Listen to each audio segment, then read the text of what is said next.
Welcome back, everyone, to another episode of College Hockey Talk. On today's episode, I'm joined by incoming sophomore on the Cornell men's hockey team, Nick DeSantis. Nick, thank you so much for coming on the podcast today. And how's everything going? Yeah, thanks for having me. It's going pretty well. It's almost Friday, so pretty happy about that. Just been kind of working out, training, all that during the week, and then I'm just ready to relax on the weekend with my family. Nice. Outside of that, how has your summer been going for yourself? And do you have anything fun planned, whether it's hockey related or not? Yeah, my summer's actually been pretty good. It's pretty consistent actually throughout the week, kind of doing the same thing. I like work out, then followed by skate, and then drive over to work. Do that Monday through Thursday, and then Friday, Saturday, Sunday, I hang out with my family, my friends, hang out with my girlfriend and her parents. And then coming up 4th of July, I'll be down the shore in Jersey with my family friends, and then the next week going to vacation with my girlfriend and her family. So I'm pretty excited about that. Nice. Where are you guys heading to? Believe it's St. Bart's. Never been, so I'm pretty excited. Is that in the Caribbean somewhere? I've never heard of that too. I actually asked her that today. I think it's out by like past Puerto Rico and in the Virgin Island area. I'm not too sure. Nice. Well, I hope you have fun on that vacation. But sort of transitioning to hockey, in regards to your training, what are you hoping to work on for next season? Yeah, I kind of touching on everything. Um, Big thing was I just kind of wanted to get a little bigger and stronger, so just gain muscle, which is good. And then kind of just touching with my trainers back home on mobility and explosiveness, and conditioning, and then kind of touching on everything else. So it's pretty good, and I got a good regimen with my trainers here in New Jersey and PA. Well, I sort of want to transition now and talk about the beginning of your hockey career and sort of work all the way up to where you are today. So, doing research on yourself, it says that you're from Collegeville, Pennsylvania. So, talk about growing up there and how did you start playing hockey? Yeah, so Collegeville's about 45 minutes outside of Philadelphia. And I kind of started playing hockey when I was 4 years old. My dad played college hockey and got me into it, and I kind of just started to like the game. Was playing for like the local minor team. And then I was playing other sports too, but like I was still more main focused on hockey. And then by like the age of 10, I kind of just realized I just wanted to play hockey, and I was just passionate about that. So I just stopped playing all the other sports and kind of focused on that. And there wasn't a lot of teams, AAA teams in Pennsylvania. So I would travel to New Jersey and play for the Colonials there. And we had some good players on our team.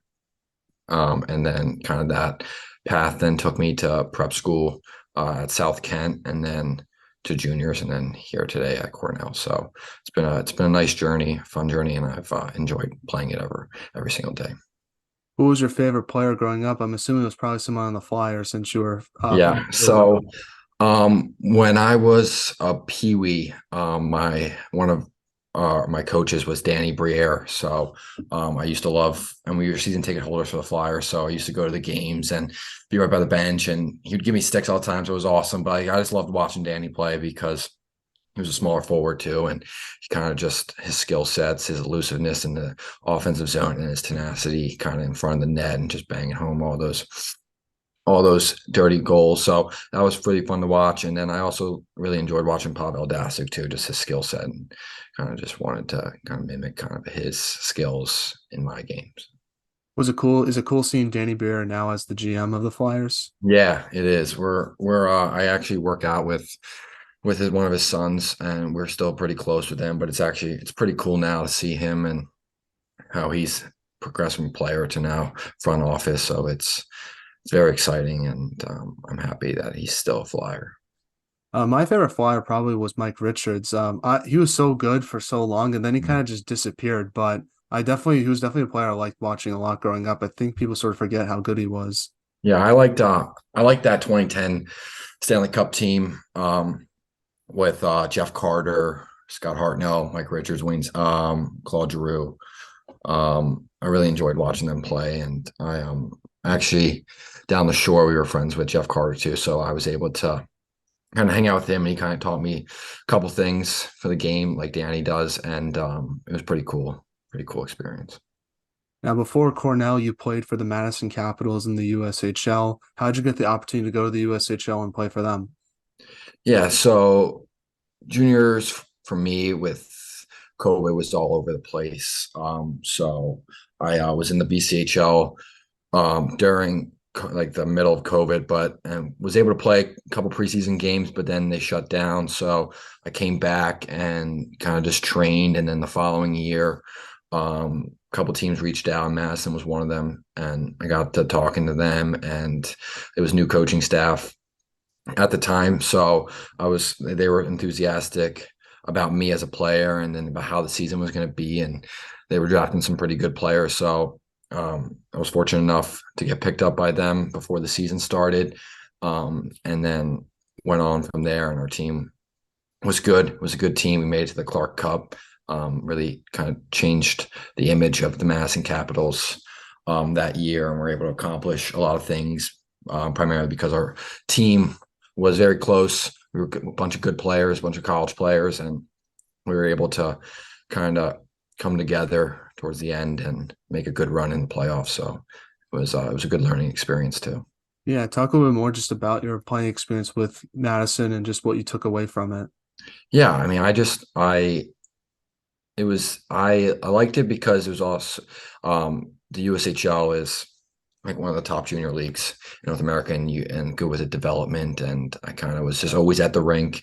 We were always training, either off ice or on ice. So I just always had that kind of option to kind of work on your game, work on my game, and kind of there's a bunch of good players too that kind of pushing you every day and helping me get better. And I I loved being around the guys and seeing them every day, and having them there with me through the journey was fun. Now, what's the best memory you have from your USHL days when you look back on it now? Probably that Clark Cup run, if I had to guess. Yeah, yeah, it was winning the Eastern Conference Final against Muskegon. That was probably the best moment there, because it just kind of just pictured the entire season of how we started to how we ended, and just being able to change the image of the Madison Capitals was a big deal, and I'm really happy that was a part of that.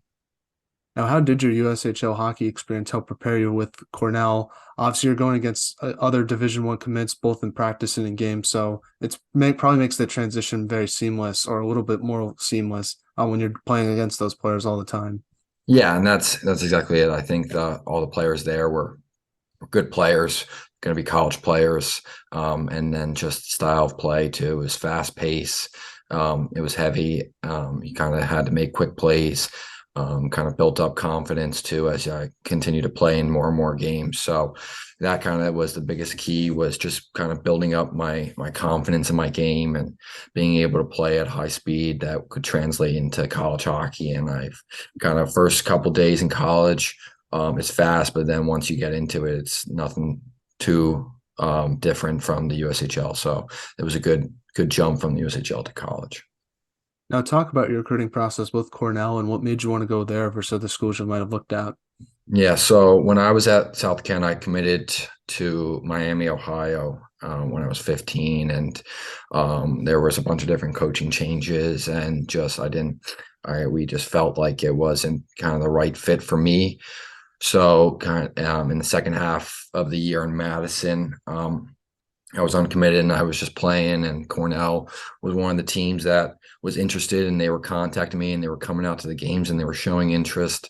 And when an Ivy League, especially Cornell, comes up to you, you can't overlook that. So I just kept chatting with the assistant coaches and then the head coach, and was just starting to like everything I was hearing. And then went on a visit in December and really liked the campus, and just met some of the guys too on the team. I just really clicked with them and thought that they were good guys, good mentors too. And then when I came back from the visit, it kind of was an easy decision to go there, and I'm happy I'm here. What was like the biggest adjustment you had to make to college hockey? Was it the speed of the game, the physicality, or just the less time and space you have with the puck to sort of create and make plays? It's a little bit of everything. Definitely speed was a little bit more than what the USHL was, just because the kids are bigger, stronger, faster, and then the physicality too. We have a big team on at Cornell, so in practices, it was heavy, it was hard, so that kind of pushed me to get kind of stronger, get better during practices. So then games became a little bit more easier. I was able to do more, but I feel like those kind of everything is different. Now, talk about what it's like playing in the ECAC and just the competition you face every weekend. I think people overlook how good the conference is, and I think you saw that this past year with Quinnipiac winning it all. When I think Yeah. most people thought Minnesota was probably gonna kind of not cruise through that game, but sort of win that game, at least from the majority opinion that I was seeing on the internet. Yeah, I think the ECAC is a great league. It's got that mix of high-end offense with really good defense. A lot of our games were close. They weren't blowouts. They weren't like high-scoring games. They were low-scoring defensive games. So it really harps on being good defensively as a team. But then there was also games where it was high skill too, and you needed to bring the offense. So it was a good mix of both when it came to that. And then teams like Quinnipiac, Harvard, Clarkson, um, Colgate, all those teams, they're pretty good teams. So they every night it's a battle and it's a challenge to come out on top. And we were fortunate enough to have a good team too. So we brought the competition too as well and made it hard to play against. Now, going to an Ivy League school, how do you balance hockey and academics at such a high level? Yeah, we have resources that we have at our disposal, either with the older guys who've taken the class that we have, or academic advisors to help us and tutors. So it was kind of just in the beginning, it was a little different because I'm not used to hockey and school. I haven't done it since South Kent, so it was definitely an adjustment period. But once I started to get into it and I was using my resources, I was getting tutors to help me with my classes, especially when I was on the road. Kind of just talking with classmates and my teammates and just getting their feedback and hearing what they had to say about the class and kind of showing me how to manage hockey and school. So it became easier, especially, and then the second semester came and I definitely felt my rhythm and was able to kind of manage better with hockey and school. So you had a very solid regular season, being one of the top teams in the country last year. How did your team sort of maintain that consistency throughout the regular season and handle the pressure of being a ranked team? I think it just came down to our habits. I think we were all dialed in. We all knew what we wanted. We had a great leadership class and our seniors who pushed us every day in practice and in games and set the tone and made good examples. And I think we had good defense, good offense, good goaltending, and everything was just clicking together. And then towards the end of the year, we kind of wanted to make that push, wanted to get into the NCAA regionals and make the ECAC tournament, win the Ivy League, which we did. So that kind of all this tied into just we buckled down, we got focused in practice and just pushed each other every day to get better and better, so that we were ready in the hardest of games. Now, one of the coolest moments during the regular season, I kind of want to ask you about. I know you didn't play in this game, but your team got to play at Madison Square Garden against UConn, where you blew them out 6-0. What was that experience like for your team going to New York and playing in that game? It's unreal. We took the trip to New York a couple days in advance, got to see the city, spend time there, and then we're able to just take the train into New York Penn Station, I think it was, yeah, and then go right into Madison Square Garden. It's just the atmosphere there was electric.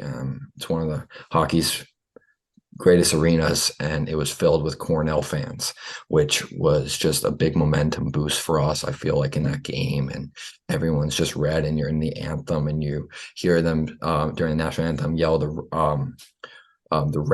red chant. So kind of just juiced the boys up, kind of got them pumped ready, and then we just took advantage of the first start of the game. Dalton was able to score one early, and then he actually got a hat trick too that game, which he was my roommate, so that was pretty fun to see. And then it's kind of just a game that you want to be at, you want to play, you want to be in. You mark it on your calendar, so it's definitely an experience of a lifetime for sure. I might have been the only UConn person there at that game. It was a pretty hostile environment. Those Cornell fans there, I didn't realize how intense they were. I think people sort of overlook you guys with that. Yeah. Yeah, that's the line of faithful, and they're the best fans I think in college hockey. Even there, they showed in every game, every home game, every away game. I feel like most away games we play at, it's more Cornell fans than the home teams. So it's just we always have that support for us, and that's what kind of drives us to be better and give them something to root for and cheer on. And I think they're a big part to our team's success.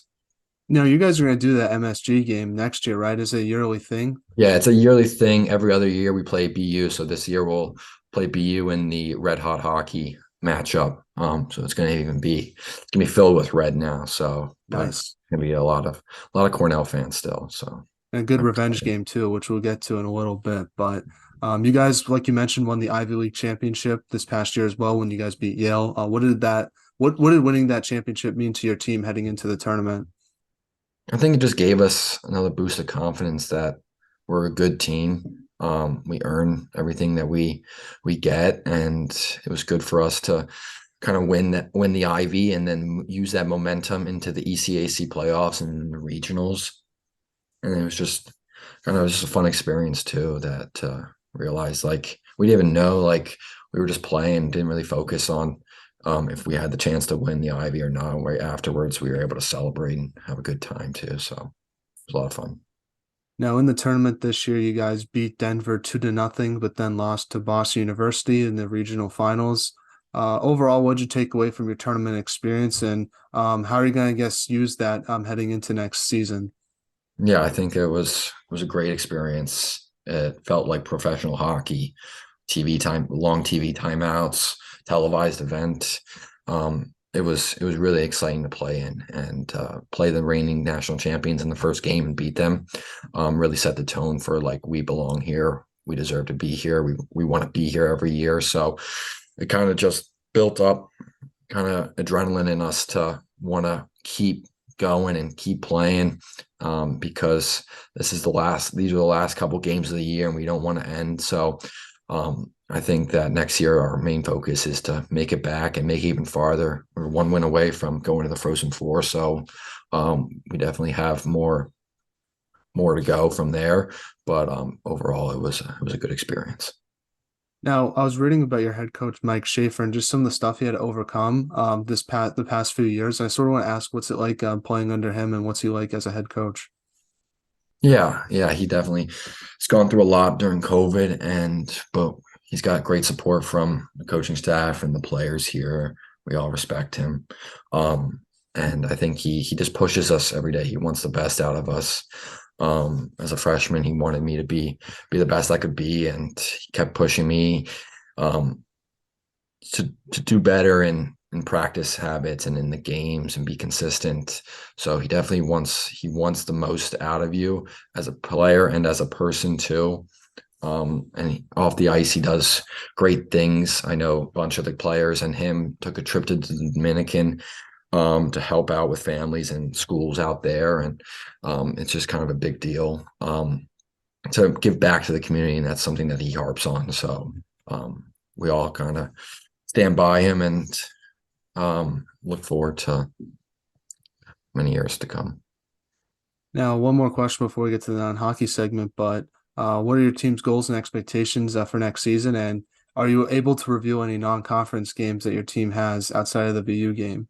I don't know any of the other non-conference games. Our schedule comes out later than other teams, so I kind of just wait and see who we play from there. No, we play BU though, so that's going to be a good game, and then all the ECAC conference games. So excited for that, and I think our main focus this year is to make it back to the regionals and make it to the Frozen Four and win. So I think we are going to have a good team. We lost our seniors, which were a big part of our team last year, and I think we have a lot of incoming freshmen coming in that are going to have to step in and play big roles. So we're excited. I can't wait to get back. I kind of just want to be back on campus, get playing, get hanging out with the guys. So we know what we need to do, and we're excited about it. So we're now in a segment I like to call the non-hockey segment, where I get to ask you some non-hockey questions to hopefully get to know you and your team a little bit more off the ice. First one is, what music do you like to listen to? Me personally, I like the like 2010s music. Like I listen to the 10 spot on the radio.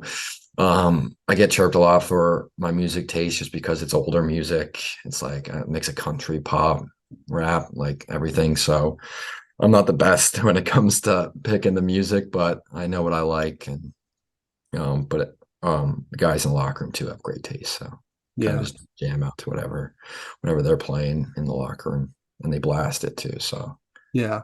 I respect your music taste because I listen to everything. So like I have a playlist for each genre of music. So I'm totally with you. I can listen to country and rap and sort of mix it up. I don't know why guys like to just listen to the same genre of music all the time. It gets boring after a while. yeah, yeah. I just like I like there's certain like when I hear something, it's good. Like I like fall in love with it. And I'll listen to it on repeat. And I'll pick a song for a couple weeks, and I'll just keep listening to that. And then when I hear something else, I'll play that for a while. So I'm not picky. I just kind of Hmm. just listen to whatever's good. What is your most embarrassing hockey moment? Did you ever like show up to practice with skate guards on or something like that?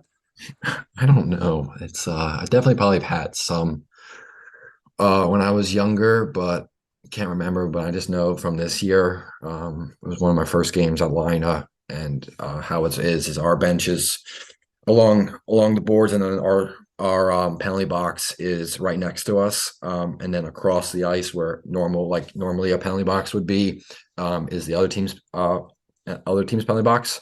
So I got a penalty one game, and I was just skating over, and I was trying to open the door, but the guy wasn't opening it, and I'm like, what? And then he's like looking at me like, what are you doing? And I turned around and I realized that it was the wrong penalty. So that's a mistake I won't make ever again. So I'll chalk that up to freshman learning. So Yeah.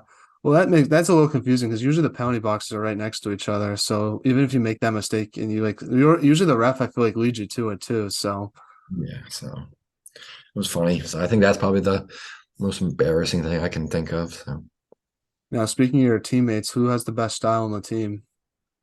I don't know. Guys come in with different outfits. I think Jack O'Brien always has a nice tailored suit going. Jack O'Leary gets it going. I think everybody does. I can't really think of who has the best. Because every night someone surprises me with a good outfit. But a lot of us too also keep it simple, keep it plain. So Now, what is the most interesting thing you've read or seen this week?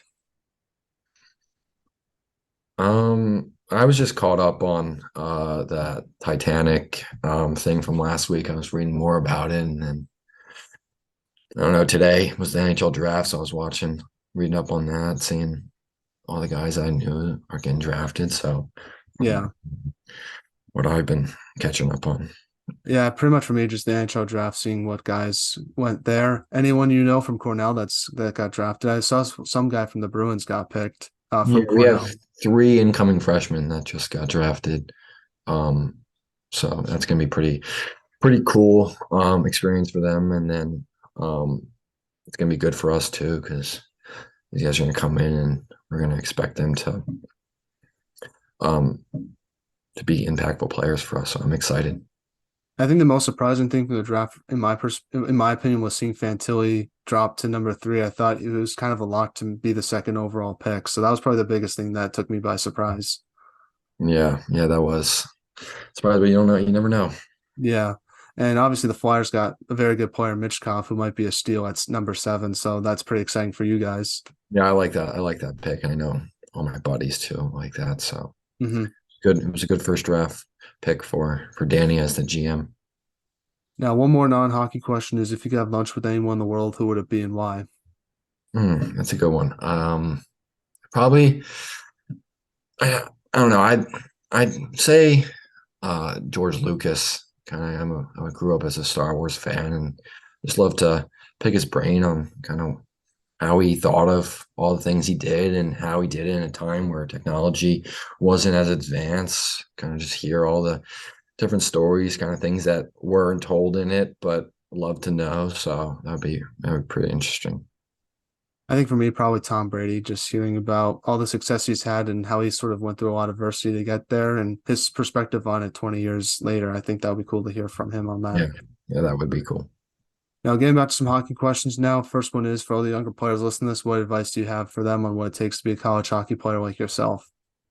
I think they just gotta want to play. They want to kind of love the game, kind of during practices and skill skates, especially over the summer. Kind of just working on your game, gaining confidence, trying new things, going against guys that are going to push you and make you better, and trying these new things against them and being consistent with that. So that when you come to actual games, that you're trying new things, you're creative, and then just working on things when it's either in the gym or on the ice. Just touching on everything so you can be a complete player. I think that's the biggest thing to becoming a college player is just working on your game every single day. Now, do you have any shout outs you want to give to your teammates, family members, or friends? And who should we have on the pod next?